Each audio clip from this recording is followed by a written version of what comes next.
تبارك الذي بيده الملك وهو على كل شيء قدير الذي خلق الموت والحياة ليبلوكم أيكم أحسن عملا وهو العزيز الغفور الذي خلق 7 سماوات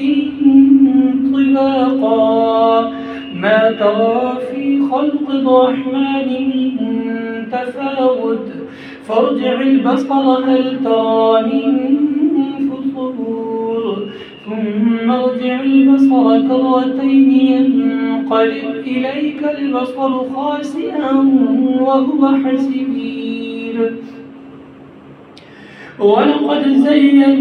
السماء الدنيا بمصابيح وجعلناها رجوما للشياطين وأعتدنا لهم عذاب السعير وللذين كفروا بربهم عذاب جهنم وبئس المصير إذا ألقوا فيها سمعوا لها شهيقا وهي تفور تكاد تميز من الغيظ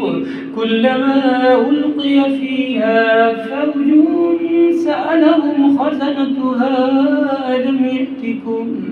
ألم يأتكم نذير قالوا بلى قد جاءنا نذير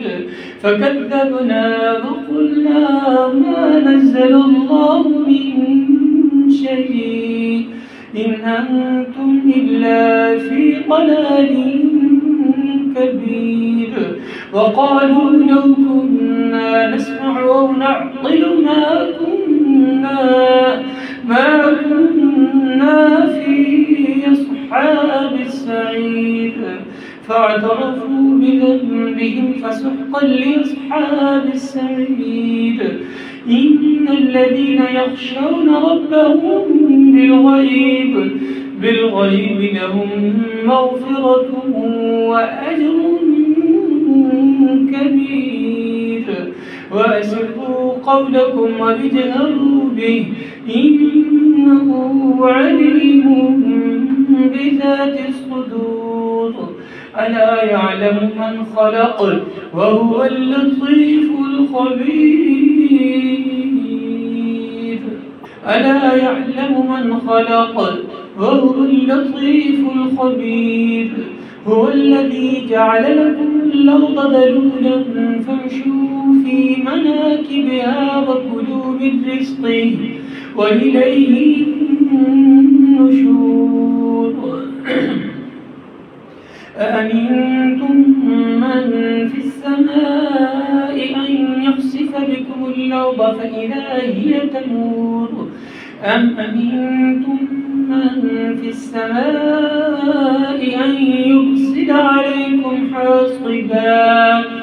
فستعلمون كيف نذير ولقد كذب الذين من قبلهم فكيف كان نكير أولم يروا إلى الطير فوقهم صافات ويقبضن ما يمسكهن إلا الرحمن إنه بكل شيء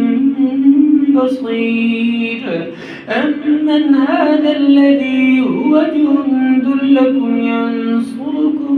من دون الرحمن إن الكافرون إلا في غرور أمن هذا الذي يرزقكم إن أمسك رزقه بل لجوا في عتو ونفور أفمن يمشي مكبا على وجهه أهدى أمن يمشي سويا على صراط مستقيم قل هو الذي أنشأكم وجعل لكم السمع والأبصار والأفئدة قليلا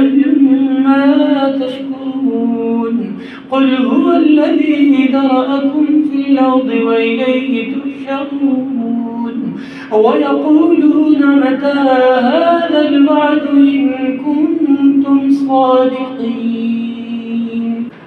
قل إنما العلم عند الله وإنما أنا نذير مبين فلما رأوه زلفة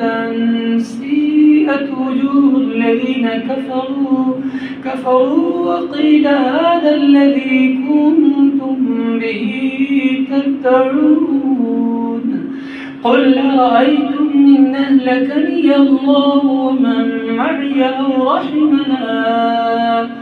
أو رحمنا فمن يجير الكافرين من عذاب أليم قل هو الرحمن آمنا به وعليه توكلنا فستعلمون من هو في ضلال مبين قل أرأيتم إن أصبح ماؤكم